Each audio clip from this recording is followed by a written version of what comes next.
Bug chasers. I saw an article on this on the BBC on YouTube, and I was a bit shocked. It is shocking, so why wouldn't I be shocked? But there are people out there who must have, in my belief, psychological problems, who deliberately go out trying to get infected by HIV. They see it as a gift, and they fetishize it and fantasize it. Part of it, I think, is just the whole danger, thrill factor of, oh, I'm doing something I shouldn't do. I have something I shouldn't have. I'm some sort of pariah in society. I'm something dark and evil and scary. Like, cause they fetishized fetishized it that way. It's really weird. As someone who missed out on a lot and had to sacrifice a lot to avoid HIV, when I was first coming out and on the gay scene where people were still dealing with it was still out there. We weren't dying from it anymore. It wasn't a death sentence. The medications had started to come out, but it was far from where it is now, like, all these years later. So to see people fetishize it, on one level I understand it as a fantasy, but the people who actually go through with it, and they actually met up with two people, one person who's trying to get it and one person who has it and is happy to give it to other people. And something I've seen in clubs with sex on premises is the people who will literally just stick their heads down, stick there, and wait for someone to do them. And no questions asked. I think the term is no loads refused or something. And I have never understood these people. I know that there are some clubs and places I went to that were known for everyone having HIV, and there was no issues. There was a lot of barebacking and stuff like that. I wasn't really doing any of that, but I didn't understand that most people I was around at that time had AIDS because of that, and that it was there was almost in a way of embracing all the people who had it, being like, well, we all have it, we can do whatever together, and there's no limits now because, and I kind of get on one level the freedom of, if you have it, you don't have to worry about that side of things anymore. But all those issues that you lose, all the stress and all the things you have to go to, lengths you have to go to avoid it, and the things you miss out on and compromise on are just replaced by the medical issues and the long-term issues and all those other issues. So it's not like you escape anything. You just trade one set of problems for another set of problems. So it doesn't make any sense to me why people would really embrace it. I get why people would fantasize about it, but not actually go through with it and do it. And the frustrating thing was this guy was saying, that's why I mentioned the guys who just stick basically their cum dumps and they're just waiting to be used. He said he meets people like that in the clubs and the sex clubs and the parks and the cruising place where he goes to, and he does them. And he assumes they are consenting to be infected because they are not asking to be protected, and that's what they want. And that was very disturbing for the guy doing the interview in that, because he's like, but do they know? Do they assume that you would say? Because you're assuming they don't want to know. But nobody's asking anyone. And like I said, I've been in clubs and seen those guys doing stuff, like waiting.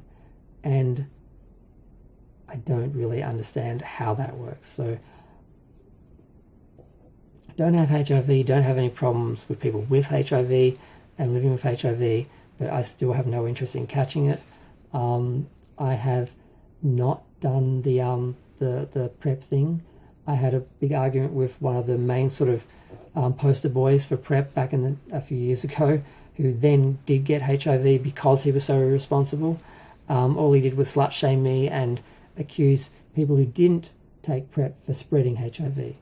Somehow in his warped mind that was all our fault. But yeah, he ended up getting it. I didn't say I told you so because I haven't seen him in person yet, but I will. Just because I'm petty, and he caused me a lot of problems back in the day. Like a small slut shaming campaign on YouTube, because I had not on YouTube, on Facebook and that, because I had argued with him about it, because people were making out like PrEP was like a magic pill that would cure everything, and it isn't a magic pill. It doesn't cure everything. So, and I can't talk about any of the specifics because YouTube will use that as misleading medical advice, anything I say. that either is changed or updated, or is an accusation or a speculation or an assumption, or referring to, you can refer to something, a mistake someone makes, and they will use that as you're saying that, so they can delete your videos. I've had that happen with the you know what, which we can't say the you know what it is. Remember that thing that happened for a year or so? You can't talk about that on YouTube because they get rid of your videos because it's all censored now, as we pretend like that isn't happening anymore.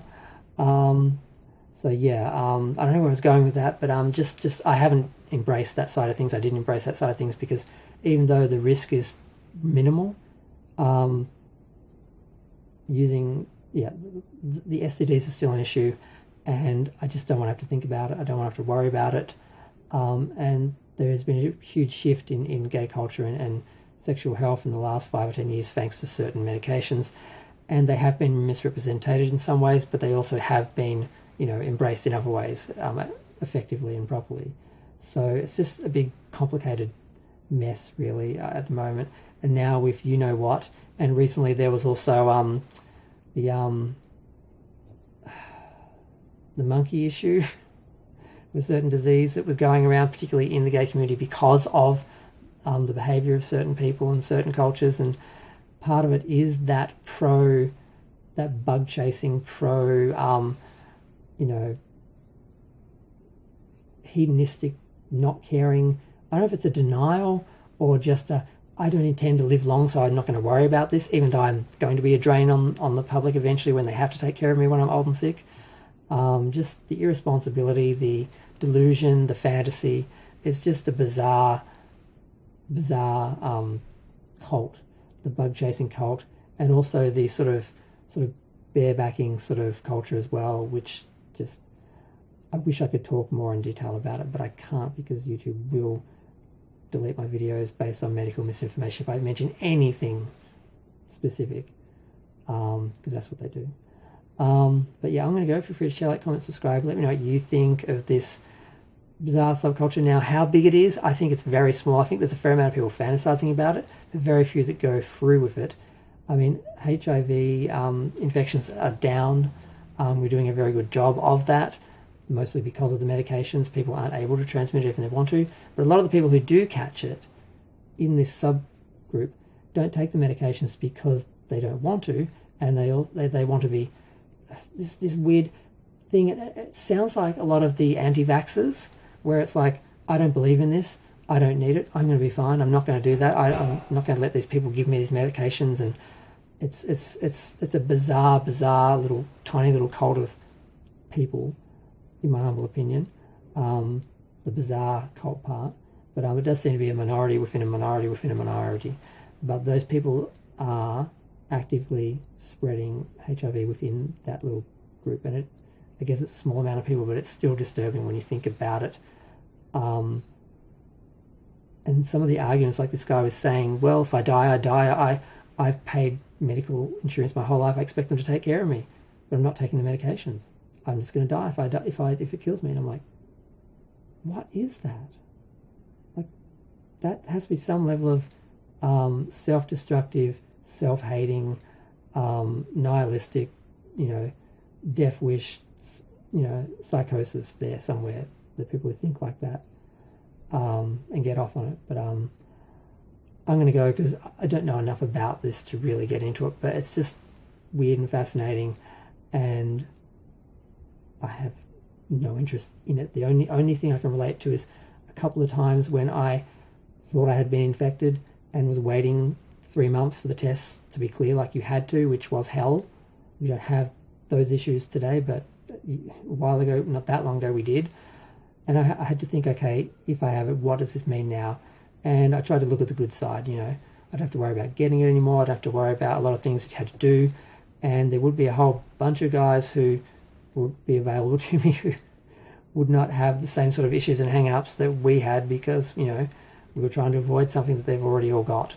But that doesn't really, compensate for all the health issues and medication issues and the long-term issues that you're going to get from it. I was just trying to find the bright side, and I'm like, I guess maybe if you somehow manage to fetishize or fantasize over those elements and deny the other side of it, the cost of that, maybe you could, I don't really understand these people. But it's 10 minutes, I'm still talking. I'm going to go. Feel free to share, like, comment, subscribe. Let me know what you think of this culture and, the change in, the sort of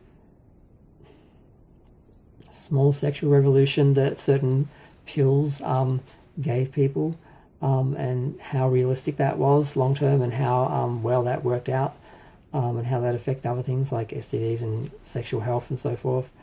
The idea some people have, I really want to talk about this, but I just can't, because this video will get deleted, which is a shame because it's stopping people from sharing information that people need to hear via places like YouTube. But I'm going to go. Bye.